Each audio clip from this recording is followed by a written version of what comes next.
بسم اللہ الرحمن الرحیم۔ السلام علیکم۔ قدرت اللہ صاحب کہتے ہیں کہ قاضی زوار بن جمال کے سامنے ایسے 3 اشخاص کو پیش کیا گیا جن میں سے ایک نے قصاب کی نابینا لڑکی کے ساتھ زیادتی کی، جبکہ باقی 2 نے اپنے دوست کی خاطر اس لڑکی کو ورغلایا۔ تینوں ایک ہی کمرے میں لڑکی کے ساتھ پکڑے گئے اور پکڑے جانے کے بعد ہر ایک شخص باقی 2 پر الزام لگا رہا تھا کہ میں تو بے گناہ ہوں، انہوں نے ہی لڑکی کو بے آبرو کیا ہے، ان کو بہت مارا گیا۔ لیکن اس کے باوجود کسی نے اپنے جرم کا اعتراف نہ کیا اور اپنے آپ کو بے گناہ کہتے رہے۔ جب لڑکی سے پوچھا گیا تو اس نے کہا ان تینوں میں سے ایک ہی تھا، لیکن چونکہ وہ نابینا تھی اس لیے اس شخص کی پہچان نہ کر پائی۔ حالات کو دیکھتے ہوئے ان تینوں کو قاضی زوار بن جمال کی عدالت میں پیش کیا گیا۔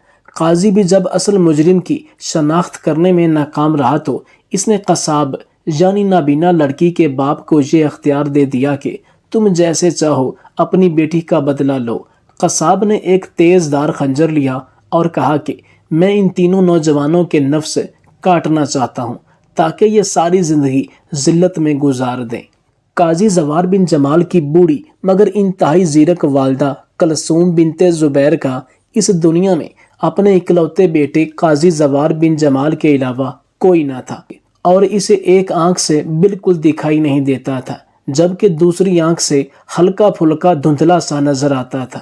لہٰذا قاضی زوار بن جمال جب بھی گھر سے عدالت آتا تو اپنی والدہ کو اپنے ساتھ رکھتا، کیونکہ وہ ان کی خدمت خود کرنا چاہتا تھا اور ان کے سوا ان کا کوئی آسرا نہ تھا۔ اور یہی وجہ تھی کہ قاضی زوار بن جمال نے اپنی ماں سے محبت کی وجہ سے ابھی تک شادی نہیں کی تھی۔ قاضی ہر روز اپنی والدہ کو اپنے ساتھ عدالت لے آتا اور اپنے ساتھ شام کو گھر واپس لے جاتا۔ اس دن بھی قاضی کی والدہ اس کی عدالت میں موجود تھی، جو کہ اس سارے مقدمے کو سن رہی تھی۔ جب قاضی زوار بن جمال نے اس نابینا لڑکی کے والد کو یہ اختیار دیا کہ تم جیسے چاہو اپنا بدلہ خود لے سکتے ہو تو اس قصاب نے ایک تیز دار خنجر لیا اور کہا کہ میں ان تینوں نوجوانوں کے نفس کاٹنا چاہتا ہوں تاکہ یہ ساری زندگی میری بیٹی کی طرح پشیمانی اور رسوائی میں گزاریں۔ جب یہ الفاظ قاضی زوار بن جمال کی والدہ نے سنے تو قصاب کے اس فیصلے پر اعتراض کیا کہ اصل مجرم کو ہی سزا ملنی چاہیے۔ پھر کچھ دیر توقف کے بعد مجرم کی شناخت کے لیے اس نابینا لڑکی نے عدالت میں ایک بکرے کو منگوایا۔ جب قاضی زوار بن جمال نے اس بکرے کو دیکھا تو پوچھا کہ یہ بکرا کیسے ثابت کرے گا کہ ان تینوں میں سے تمہارے ساتھ زنا کس نے کیا ہے؟ تو یہ اندھی لڑکی کہنے لگی کہ قاضی صاحب یہ کوئی عام بکرا نہیں ہے، یہ ایسا بکرا ہے کہ جس نے اپنی ماں کی بجائے ایک کتیا کا دودھ پیا تھا۔ لڑکی نے اس بکرے کو شاہ فیصل کے والد شاہ عبدالعزیز کے دور حکومت کی بات ہے کہ سعودی عرب کے 3 نوجوان قاسم ابن نذیر، خالد ابن جمال اور عباس ابن یعقوب تینوں ہم سفر اور بچپن کے دوست تھے۔ تینوں میں سے ایک دوست کو قصاب کی ایک نابینا لڑکی پسند آئی۔ اس نے لڑکی کو شادی کی پیشکش بھی کی تھی، لیکن لڑکی نے انکار کر دیا۔ پھر اس نے اپنے باقی 2 دوستوں کی مدد سے لڑکی کو ورغلایا اور پھر ایک ویران پہاڑی میں لے گئے۔ وہاں اس نے لڑکی کو اپنی جنسی ہوس کا نشانہ بنایا۔ وہ وہاں کھنڈر میں موجود تھے کہ ایک بزرگ نے لڑکی کی چیخوں کی آواز سنی اور بھاگتا ہوا آیا تو وہ تینوں اپنے کپڑے درست کر رہے تھے۔ جب لڑکی سے پوچھا گیا تو اس نے کہا کہ ان تینوں میں سے ایک نے مجھے زیادتی کا نشانہ بنایا، لیکن چونکہ میں نابینا ہوں لہٰذا میں اس لڑکے کو نہیں پہچان سکتی جو میرا مجرم ہے۔ سپاہیوں کی مدد سے ان تینوں کو قاضی عبداللہ بن ابراہیم کے پاس پیش کیا گیا۔ قاضی نے ان تینوں سے کہا کہ مجرم خود اپنے آپ کو میرے حوالے کرے اور جرم کا اعتراف کرے تو بہتر ہے۔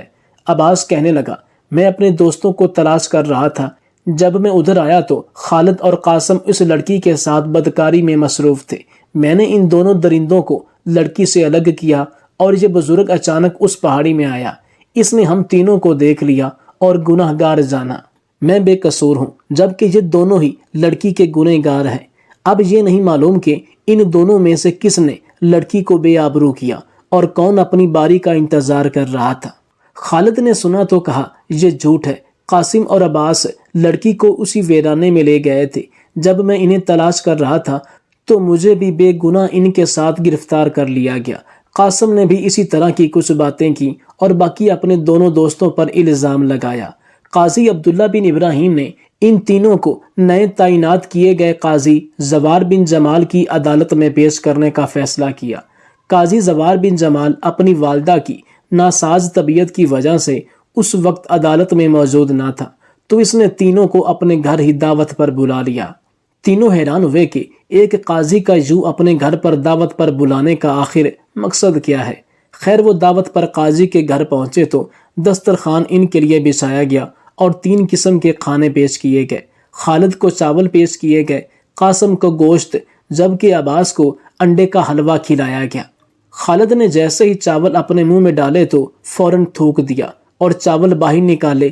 قاضی زوار بن جمال نے وجہ پوچھی تو اس نے کہا کہ ان چاولوں میں انسانی گوشت کی بو آ رہی ہے، لہٰذا مجھ سے برداشت نہیں ہو سکا کہ میں یہ چاول کھاؤں۔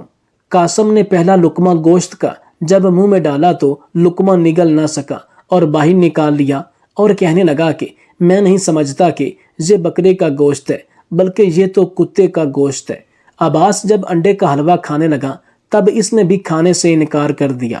قاضی نے جب اس سے بھی وجہ پوچھی کہ آپ کھانا کیوں نہیں کھا رہے تو اس نے کہا کہ میں سمجھتا ہوں کہ یہ انڈے کا حلوہ جس شخص نے تیار کیا ہے وہ اپنے باپ کی ناجائز اولاد ہے، اور اس نے پانی کی جگہ حاملہ اونٹ کا پیشاب مکس کیا ہے، اور اس کے ہاتھ سے تو میں کھانا نہیں کھا سکتا۔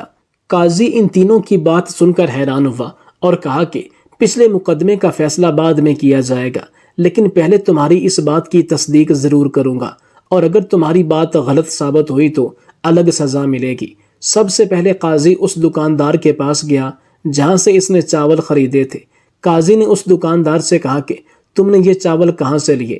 دکاندار نے ایک کاشتکار کا نام لیا کہ میں نے چاول اس سے لیے تھے۔ قاضی نے اس سے پوچھا کہ تم نے یہ چاول کہاں سے لیے؟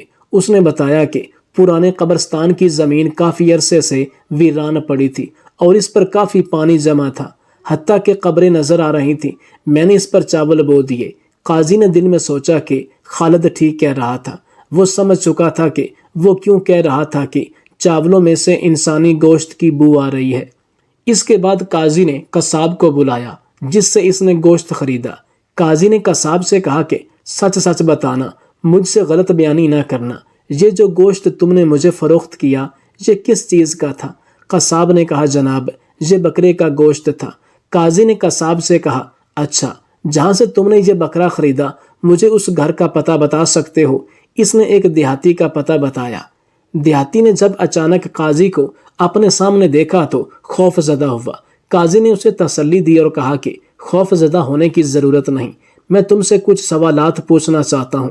کیا تم نے اپنا بکرا اس قصاب کو فروخت کیا تھا؟ دیہاتی نے کہا جی ہاں، میں نے اپنا بکرا ہی فروخت کیا تھا۔ قاضی نے اس سے کہا تم جھوٹ بول رہے ہو، تم نے اس قصاب کو کتا فروخت کیا تھا اور اس نے وہ کتا ذبح کر کے ہمارے مہمانوں کو کھلایا۔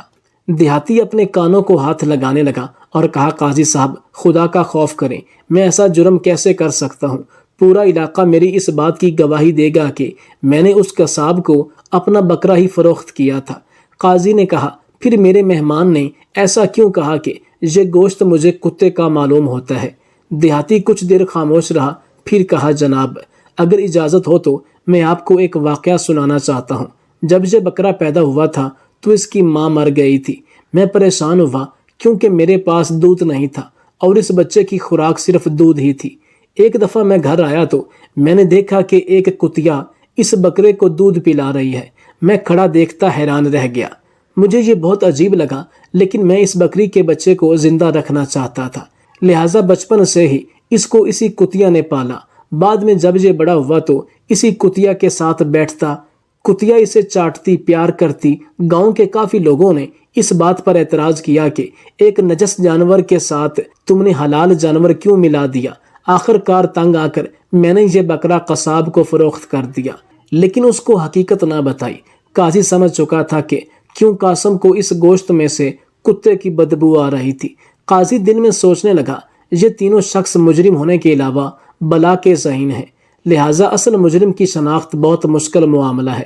اب قاضی نے قاسم کا سچ معلوم کرنے کی کوشش کی۔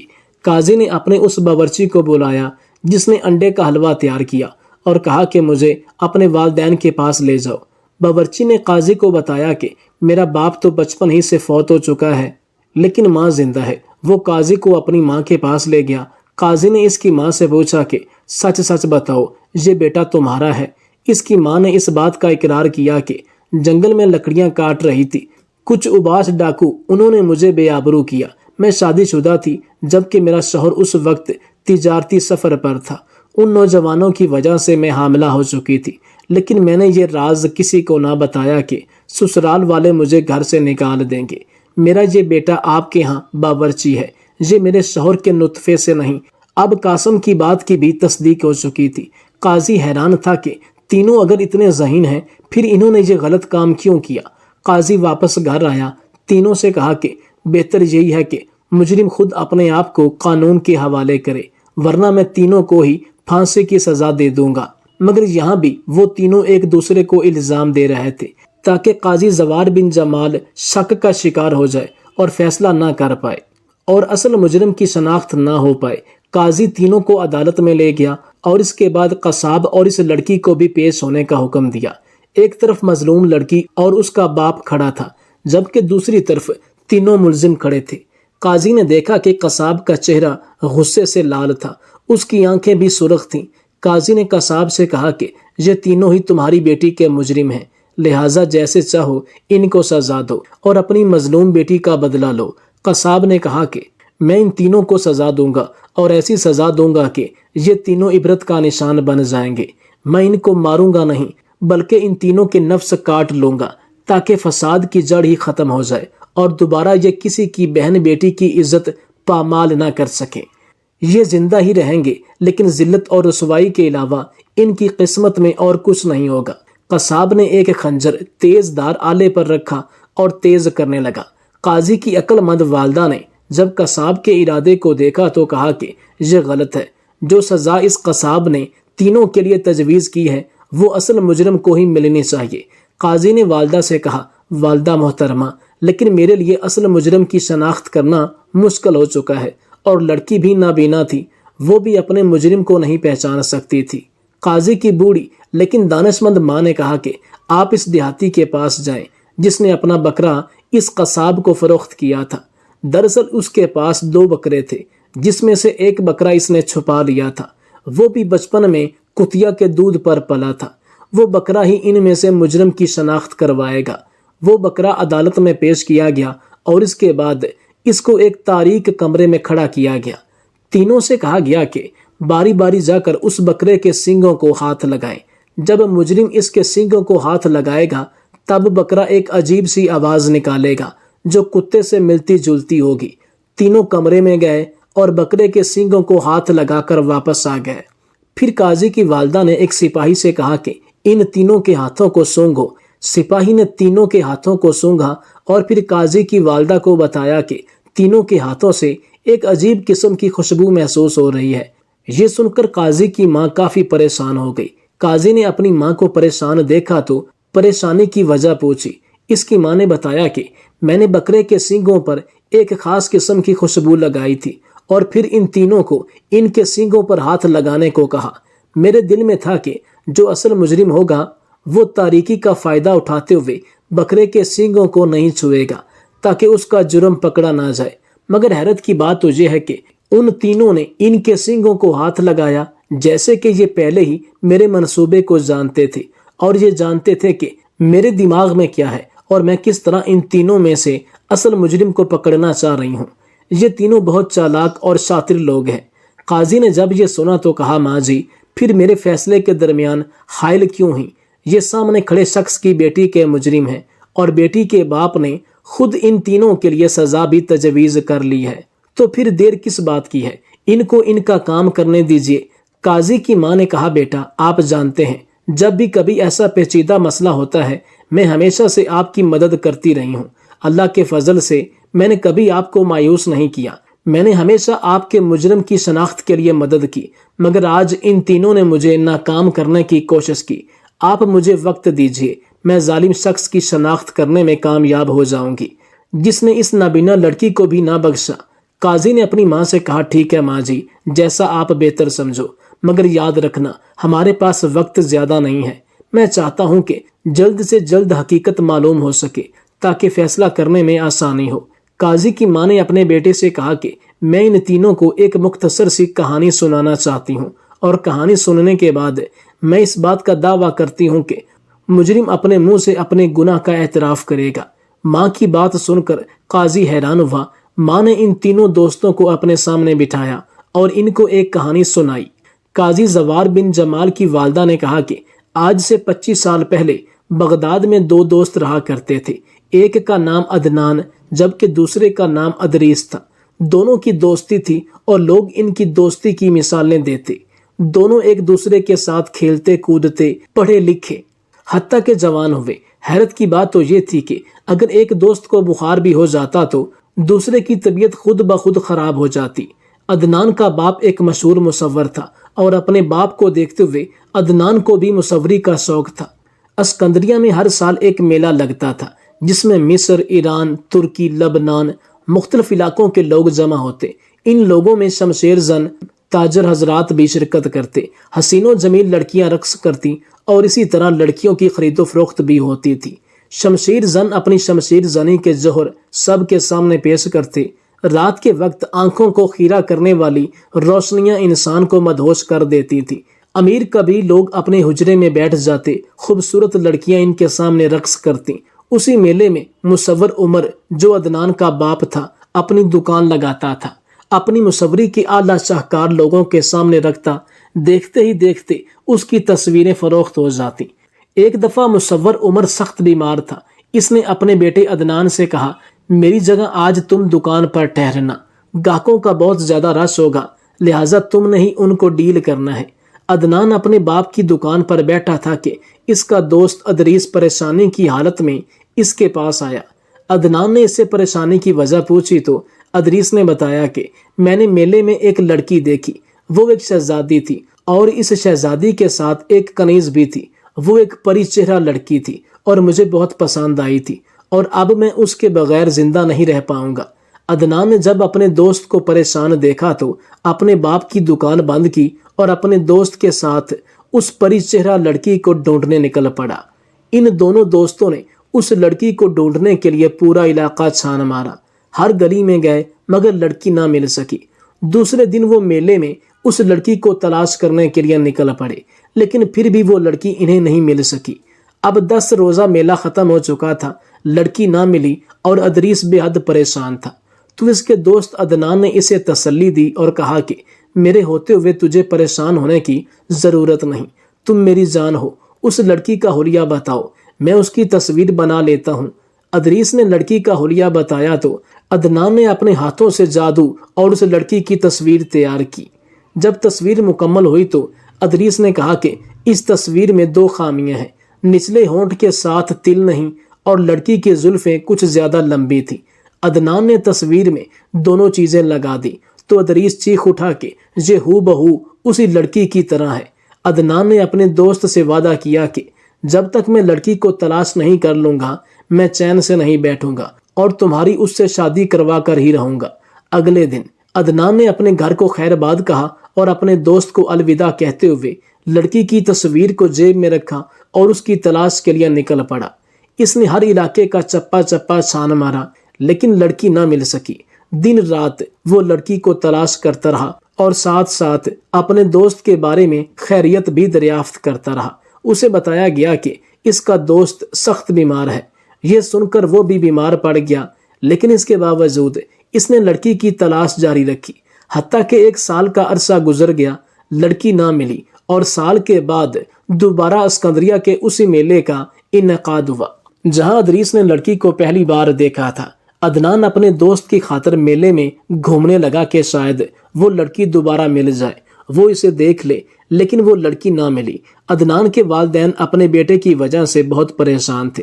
یہ اپنے دوست کی وجہ سے اتنا مجنون ہو چکا ہے، اس کی عقل پر پردہ پڑ چکا ہے۔ وہ حیران تھے کہ کیا کوئی شخص اپنے دوست کی خاطر اتنا بھی جنونی ہو سکتا ہے کہ اسے اپنی بھوک پیاس اپنے والدین تک کا احساس نہ ہو۔ انہوں نے اپنے بیٹے عدنان کو بہت سمجھایا، لیکن اس نے کہا کہ اگر ادریس کو لڑکی نہ ملی تو وہ مر جائے گا اور میں دوست کی جدائی برداشت نہیں کر پاؤں گا۔ اس لیے اس نے اپنے والدین کو معذرت کی اور دوبارہ لڑکی کی تلاش کے لیے نکل پڑا۔ والدین نے سوچا کہ اب اس کی شادی کروا دینی چاہیے تاکہ اس کے دماغ سے ادریس نکلے اور اسے ایک اچھی ہمسفر لڑکی مل جائے۔ مصور عمر نے اپنے بیٹے عدنان کے لیے ایک لڑکی پسند کی اور اس کی شادی کرائی۔ سہاگ رات کو جب اس نے دلہن کا گھونگھٹ اٹھایا تو عدنان کو جھٹکا لگا۔ لڑکی نے کہا، سرتاج کیا ہوا؟ مجھ سے کوئی غلطی ہوئی؟ عدنان نے اپنی دلہن سے کہا کہ دیکھو، اگر ایک شوہر ہونے کے ناطے میں تجھ سے کہوں تو کیا تم میری بات مانو گی؟ دلہن نے کہا، میں ہر وہ بات جو خدا اور اس کے رسول کی شریعت کے خلاف نہ ہو وہ ضرور مانوں گی۔ عدنان نے دلہن سے کہا، نہیں، جو میں کہوں گا تجھے ماننا پڑے گی، ورنہ ایک معصوم شخص اپنی جان ہار بیٹھے گا۔ وہ میرا دوست ہے، آج سے 2 سال پہلے اس نے تجھے دیکھ لیا تھا ایک میلے میں، اور تب سے لے کر آج تک وہ تمہارے عشق میں مبتلا ہے، بستر مرگ پر پڑا ہے۔ میں نے اسے وعدہ کیا تھا جیسے ہی تم ملو گی میں تجھے اپنے دوست کے پاس بھیج دوں گا۔ خدارا میری اس حالت پر رحم کرو، میں تمہیں طلاق دینا چاہتا ہوں اور اپنے دوست کے ہاں بھیجنا چاہتا ہوں تاکہ تم اس کے پاس جا سکو اور اس کی جان بچ جائے۔ دلہن نے کہا، ٹھیک ہے، میں آپ کے دوست کے پاس جاتی ہوں، لیکن آپ مجھے ابھی طلاق مت دیجیے گا، جب میں وہاں پہنچ جاؤں گی تب ہی طلاق دیجیے گا۔ عدنان نے کہا، ٹھیک ہے۔ دلہن نے جانے کی تیاری کی، ایک گھوڑا منگوایا اور آدھی رات کو ادریس کے بتائے ہوئے پتہ پر چلی۔ آدھی رات کا وقت تھا، کچھ راہزن جنگل میں بیٹھے ہوئے تھے۔ انہوں نے دیکھا کہ ایک خوبصورت لڑکی گھوڑے پر سوار ان کی طرف آ رہی ہے۔ انہوں نے لڑکی کا راستہ روکا، لڑکی کو پکڑ کر اپنے سردار کے پاس لے گئے۔ ڈاکوؤں کے سردار نے دیکھا کہ زیورات سے لدی حسین و جمیل لڑکی ان کے سامنے کھڑی ہے۔ سردار نے اس سے پوچھا کہ آدھی رات کو تم یوں اکیلی کہاں جا رہی ہو؟ لگتا ہے تمہاری نئی نئی شادی ہوئی ہے۔ اتنی حسین و جمیل دلہن آدھی رات کو اکیلے نکلنا خطرے سے خالی نہیں۔ دلہن نے بتایا کہ میں حقیقت تو آپ کو نہیں بتا سکتی، لیکن اتنا ضرور بتاؤں گی کہ میں کسی شخص کی جان بچانے کی خاطر جا رہی ہوں۔ اگر میں وقت پر نہ پہنچی تو وہ مر جائے گا۔ سردار نے جب یہ سنا تو کہا کہ میں نے بھی کچی گولیاں تو نہیں کھیلی، ایسا شکار آسانی سے تو میں نہیں جانے دوں گا۔ لڑکی نے کہا، سردار میں آپ سے وعدہ کرتی ہوں کہ اگر آپ مجھے یہاں سے جانے دیں تو 24 گھنٹے کے اندر واپس آپ کے پاس آؤں گی اور بہت سارا مال اور زیورات لے کر آؤں گی۔ کسی کی زندگی کی خاطر اب میرا جانا ضروری ہے۔ سردار ایک زانی تھا جو لگ بھگ 100 سے زیادہ عورتوں کے ساتھ زنا کر چکا تھا۔ اس نے لڑکی سے کہا، ٹھیک ہے، میں تمہاری بات کا یقین کر لیتا ہوں، لیکن اگر تو نے ہمیں دھوکہ دیا تو میں تمہارا وہ اثر کروں گا کہ منہ دکھانے کے قابل نہیں رہو گی۔ اب میرے ساتھ ہی تمہیں تمہاری منزل مقصود تک چھوڑ کر آئیں گے۔ لڑکی نے کہا، اس کی کوئی ضرورت نہیں، میں اکیلی ہی آئی تھی اور اکیلی ہی جاؤں گی۔ سردار سے وعدہ کرنے کے بعد وہ لڑکی نے اپنا سفر جاری رکھا اور صبح وہ ادریس کے گھر پہنچی۔ ادریس نے دیکھا تو اسے اپنی آنکھوں پر یقین نہ آیا۔ جس کی خاطر وہ 2 سال زندگی اور موت کی کشمکش میں تھا، وہ آج اس کے سامنے کھڑی تھی، اور وہ بھی دلہن کے روپ میں۔ ادریس نے اس سے کہا کہ اے حسینہ، تم کون ہو؟ اپنے بارے میں بتاؤ۔ دلہن نے کہا کہ آپ کو اس بات کی کوئی خوشی نہیں کہ آپ کو آپ کی کھوئی ہوئی محبت مل چکی ہے جو آپ کے سامنے ہے، لیکن ادریس باضد رہا کہ مجھے حقیقت بتاؤ۔ جب دلہن خاموش رہی تب اس نے ایک خنجر اٹھایا اور کہا کہ اگر تم مجھے حقیقت نہیں بتاؤ گی تو اسی خنجر سے میں اپنی جان لے لوں گا۔ تب دلہن نے اسے سارا ماجرا بتایا۔ یہ سن کر ادریس کے دل میں اپنے دوست عدنان کے لیے محبت جاگ اٹھی۔ اس نے دلہن سے کہا کہ آج سے تم میری بہن ہو اور اپنے بھائی کے گھر آئی ہو، تم ہرگز عدنان سے طلاق نہیں لوگی اور واپس اپنے شوہر کے پاس چلی جاؤ۔ جب دلہن واپس جانے لگی تب ادریس نے کہا، بھائی بہنوں کو خالی ہاتھ تو نہیں بھیجتے، اس لیے اس نے بہت سارے مال اور زیورات دلہن کو دیے اور کہا کہ میرا ایک آدمی تمہارے ساتھ جائے گا، مگر دلہن نے اکیلے جانے کی ضد کی۔ اس کے بعد وہ گھوڑے پر بیٹھی اور مال اور زیورات سمیت سردار کے پاس آئی۔ سردار سے کہا کہ میں نے اپنا وعدہ پورا کیا ہے۔ اس نے سردار کے سامنے اپنے زیورات اور مال جو تحفے میں ادریس نے دیے تھے اس کے قدموں میں رکھ دیے۔ سردار یہ دیکھ کر حیران ہوا کہ کوئی لڑکی اپنے قول و قرار کی اتنی بھی پکی ہو سکتی ہے۔ یہ کوئی عام لڑکی نہیں جس نے اپنا وعدہ پورا کرنے کے لیے اپنی زندگی خطرے میں ڈالی اور واپس ہماری طرف آئی، حالانکہ وہ بآسانی فرار بھی ہو سکتی تھی۔ لڑکی کی اس بہادری نے سردار کی زندگی بدل دی اور اس سے پوچھنے لگا کہ تم کون ہو؟ لڑکی نے کہا کہ میں نے اپنا وعدہ پورا کیا ہے، اب آپ کو جاننے کی کیا ضرورت ہے؟ لیکن وہ باضد رہا۔ جب لڑکی نے سردار کو ساری داستان سنائی تو وہ بہت متاثر ہوا۔ اس نے کہا، آج تم نے اس ناپاک شخص کو بدل ڈالا۔ اس نے لڑکی کے سر پر ہاتھ رکھا اور کہا کہ آج سے تم میری بیٹی ہو، اور اگر بیٹی اتنی نیک ہو تو اس کے باپ کو بھی گناہوں سے باہر آنا چاہیے اور توبہ کر لینی چاہیے۔ سردار نے دعاؤں سے اس لڑکی کو وہاں سے روانہ کیا اور زیورات اور مال بھی دے دیا۔ لڑکی واپس عدنان کے پاس آئی تو عدنان اسے دیکھ کر حیران ہوا۔ لڑکی نے اسے سارا ماجرا بیان کیا تو عدنان سجدے میں گر گیا۔ یہاں یہ کہانی ختم ہوتی ہے۔ اب قاضی کی ماں نے تینوں سے باری باری سوال کیا کہ اصل قربانی کس نے دی؟ سب سے پہلے قاسم نے کہا کہ اصل قربانی عدنان نے دی، جس نے اپنے دوست سے وعدہ پورا کرنے کی خاطر اپنی منکوحہ بیوی اپنے دوست کے پاس بھیج دی۔ خالد نے کہا نہیں، اصل قربانی ادریس نے دی، جس کو اپنی محبت مل چکی تھی، لیکن اپنے دوست کی خاطر اس نے اسے اپنی بہن بنا لیا۔ عباس نے کہا نہیں، دراصل اصل قربانی تو رہزن ڈاکوؤں کے سردار نے دی۔ وہ دونوں آپس میں دوست تھے اور دوستی کی خاطر ایک دوسرے کا ساتھ نبھایا، لیکن ڈاکوؤں کے سردار نے، جو کہ ایک بد کردار تھا اور لڑکی کو کسی طریقے سے بھی استعمال کر سکتا تھا، لیکن اس نے اپنے پیشے کو چھوڑ دیا اور لڑکی کو اپنی بیٹی بنا لیا۔ قاضی زوار بن جمال کی عقل مند والدہ نے اپنے بیٹے سے کہا، یہی عباس ہی اصل مجرم ہے، اس کا نفس کاٹ کر عبرت کا نشان بنایا جائے۔ عدالت میں موجود ہر شخص حیران تھا اور قاضی نے اپنی والدہ محترمہ سے پوچھا کہ آپ کو کیسے پتا چلا کہ یہ مجرم ہے؟ قاضی کی والدہ نے اپنے بیٹے کو بتایا کہ آدمی جس عادات کا مالک ہوتا ہے اسی خاصیت کے لوگوں کو پسند کرتا ہے۔ عباس خود زانی ہے، اس لیے اس نے ایک زانی سردار کو پسند کیا اور اس کی تعریف کی، تو میں اس کے ذہنی رجحان کو سمجھ گئی۔ بعد میں عباس نے بھی اس بات کا اقرار کر لیا کہ میں ہی اصل مجرم ہوں اور میں نے ہی اس لڑکی کے نابینا پن کو دیکھتے ہوئے اس لڑکی کو زیادتی کا نشانہ بنایا تھا، کیونکہ میں جانتا تھا کہ اس کو دکھائی نہیں دیتا اور کبھی بھی یہ مجھے پہچان نہیں سکے گی، لیکن میں نہیں جانتا تھا کہ اس دنیا میں ہر چالاک اور تیز انسان کی نسبت اس سے زیادہ بھی کئی لوگ چالاک اور تیز ذہن ہو سکتے ہیں۔ آخر پھر بڑی عدالت میں قاضی زوار بن جمال نے اپنی دانشمند والدہ کی مدد اور اس کی زندگی کے تجربے سے اصل مجرم کو پکڑتے ہوئے حکم دیا اور مجرم کا نفس کاٹ لیا گیا اور اسے عبرت کا نشان بنایا گیا، جبکہ اس کے دو دوستوں کو قید میں ڈالا گیا اور انہیں 10 سال کی سزا سنائی گئی، کیونکہ ان لوگوں نے اس نابینا لڑکی سے زنا تو نہیں کیا تھا، لیکن اپنے دوست کے ساتھ اس کی مدد ضرور کی تھی۔